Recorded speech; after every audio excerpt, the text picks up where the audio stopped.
పవన్ నాయుడిని రాజకీయ నాయకుడిగా మేము గుర్తించట్లేదు. అసలు పోనీ మేమైనా ఏడ్చామా? పవన్ నాయుడు మమ్మల్ని గుర్తించని ఎవరు బాధపడలేదు కదా.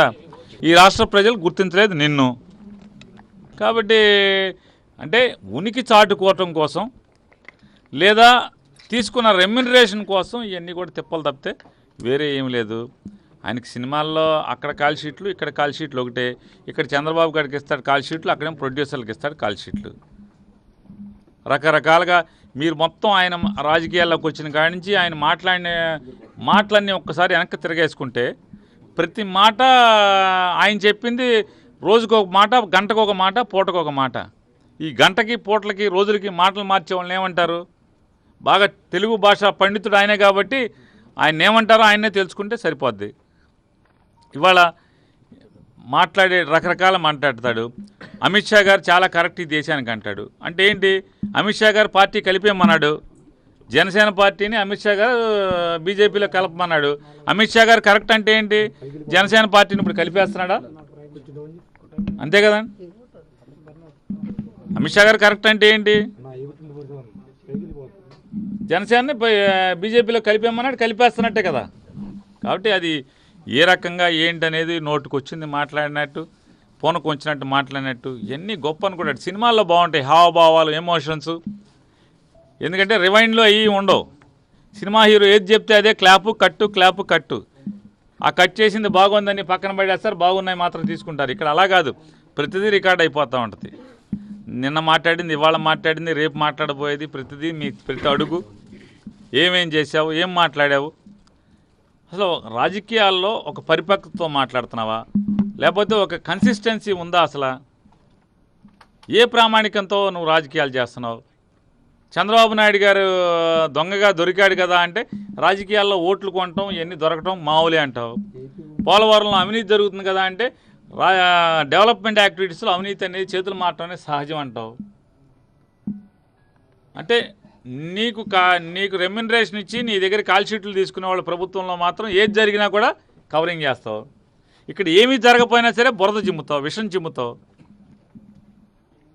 రకరకాలుగా మాట్లాడతావు. మొన్నేమో నేను క్రిస్టియన్ మతానికి చిన్నప్పటి నుంచి దగ్గరగా బతికాను, అందుకే భగవంతుడు నాకు ప్రజాసేవ చేయడానికి అవకాశం కల్పించాడు, యేసుప్రభువే నాకు కల్పించా అంటాడు. అందుకే నా పిల్లల్ని క్రిస్టియన్లుగా పుట్టించాడని చెప్తాడు. మొన్న చిన్నప్పటి నుంచి నేను యేసుకు దగ్గరగా బతికాను, అందుకే నా పిల్లల్ని క్రిస్టియన్లుగా పుట్టించాడు అని చెప్పి మాట్లాడతాడు. ఇవాళ ఏం మాట్లాడు? హైందవ మతం అంటాడు, అది అంటాడు, ఇది అంటాడు, ప్రసాదం అంటాడు, గుళ్ళో చెప్పులు అంటాడు. ఏం మాట్లాడతాడు? రోజుకో మతం, రోజుకో రకంగా మాట్లాడతాడు. మళ్ళీ అంటే చంద్రబాబు నాయుడు గారు చెప్పినటువంటి మ్యాటర్ ప్రకారం హిందూయిజం మీద ఎక్కువ మాట్లాడినట్టు అనిపించినట్టుంది ఆయనకి, పవన్ నాయుడు గారికి. వెంటనే దాన్ని బ్యాలెన్స్ చేయడం కోసం ఏమంటున్నాడు? ఇక్కడి నుంచి వెళ్ళిన ముస్లింలందరూ కూడా చాలా మంచోళ్ళు, హిందువులే దొంగోళ్ళు అని చెప్తున్నాడు. కాబట్టి ఒక స్థిరమైన రాజకీయాలు చేసేవాడికి, నిజంగా ప్రజాసేవ కోసం వచ్చిన వాళ్ళకైతే వాళ్ళ మాటలను మనం పరిగణలో తీసుకోవచ్చు. అక్కడ ఇక్కడ అదే నిన్న సినిమాల్లో అయినా ఎక్కడైనా ఆయన ఆలోచన, ఆయన చేసే పని ఒకటే. కాబట్టి అతను ఒక రాజకీయ నాయకుడిగాను, ఒక ప్రజానాయకుడిగాను ఏమాత్రం పరిగణించలేని పరిస్థితి. అక్కడ నటుడే, ఇక్కడ నటుడే. అక్కడేమో షూటింగ్లు కెమెరా ముందు నటించేవాడు, ఇక్కడ కూడా కెమెరాలు ఉన్నాయి కాబట్టి వాళ్ళ టీవీ ఛానల్స్ ఉన్నాయి, ఆ టీవీ ఛానల్స్ ముందు నటిస్తున్నాడు ఆయన. అక్కడ నటనే, ఇక్కడ నటనే. కాబట్టి ఒక నటుడిగా గుర్తించగలం తప్పితే వేరే ఏం లేవు. మధ్యతరగతి కుటుంబం అంటాడు. ఈయన 10th క్లాస్ వచ్చేప్పటికే అన్నయ్య గారు పెద్ద హీరో. ఎలా మధ్యతరగతి అవుతాడు? ఏ మధ్యతరగతి? నేను ఒక ఎస్ఐ కొడుకున, కానిస్టేబుల్ కొడుకునని చెప్తాడు. అంతేగాని తను ఎవరి భిక్ష ద్వారా అయితే సినిమా ఫీల్డ్లోకి వచ్చాడో ఆ పేరు చెప్పుకుంటా సిగ్గుపడతాడు. అంటే ఎవరి వ్యక్తిత్వం ఇక్కడ ఎటువంటిది? అన్న పేరుతో, చిరంజీవి గారి పేరుతో సాక్షాత్ సినిమాల్లోకి వచ్చి ఇవాళ ఆయన పేరు చెప్పటాకే నువ్వు సిగ్గుపడే పరిస్థితి అంటున్నావు. అంటే మీ వ్యక్తిత్వం ఏంటి?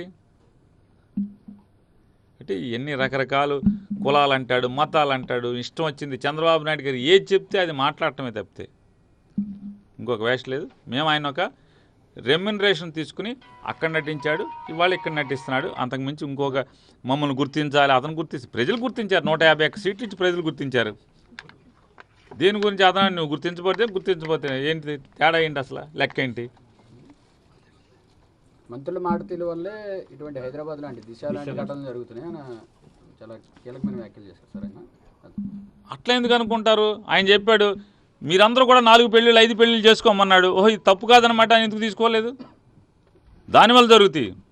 ఇప్పుడు ఎవరన్నా మంత్రులు మాట జారితే వాళ్ళు కూడా మాటలు జారారంటే అర్థం ఉంది. కానీ ఇక్కడ జరిగిందేంటి? ఒక నీచమైన పని చేశారు. మన హైందవ భారతీయ సాంప్రదాయం ప్రకారం ఒక పెళ్లి మించి చేసుకోవటం అనేది తప్పుగా మనం భావిస్తాం. ఒక భార్య మన ఇంట్లో ఉంటే పక్క అమ్మాయితో మాట్లాడినా కూడా నేరం కింద పాపం కింద భావిస్తాం. అటువంటిది మన ఇంట్లో వాళ్ళే చెప్పారు నేనేం చేయను, ఈయనేమో నా కర్మ నాకు కుదరలేదు అంటాడు. ఎందుకు కుదరలేదు ఆవిడ చెప్తుంది. ఏం చెప్తుంది? నేను భారీగా ఉండగా నాకు తెలియకుండా ఇంకో బిడ్డల కంటే ఇంకో అమ్మాయికి నేనేంటి పరిస్థితి అంటది. కాబట్టి ఇంకోటి ఏం చెప్తున్నాడు, కావాల్సి జగన్ గారు మీరు కూడా చేసుకుని 4 పెళ్ళిళ్ళు అన్నారు. ఈయన భాష మాట్లాడంటే అమ్మాయిలంటే విలువ లేకుండా స్త్రీ అంటే విలువ లేనటువంటి వస్తువుగా మీరందరూ కూడా చేసుకోండి, సమాజంలో అందరూ 4-5 పెళ్ళిళ్ళని చెప్పడం వల్లనే ఇలాంటివి జరుగుతావు. మేలు కోసం మాత్రమే రాజకీయాలు చేస్తాననేది ఏ రోజు ఎప్పుడు ఏ రోజు ఏ సంవత్సరం చూసుకున్నా కూడా మనకు ఆయన చెప్తూ పోతూనే ఉన్నాడు. గడచిన ఇప్పటం సభకి ఈ సభకి ఏమాత్రం కూడా తేడా ఉండే పరిస్థితి లేదు. 100కి 100% జగన్మోహన్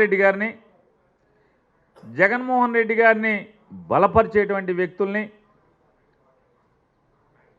చంద్రబాబుని విమర్శించేటువంటి వ్యక్తుల్ని పూర్తిగా దూషించటానికి మాత్రం తప్పితే మరొక ఎజెండా లేకుండా జరిగేటువంటి ఈ ఆవిర్భావ సభల్ని మనం చూస్తున్నాం.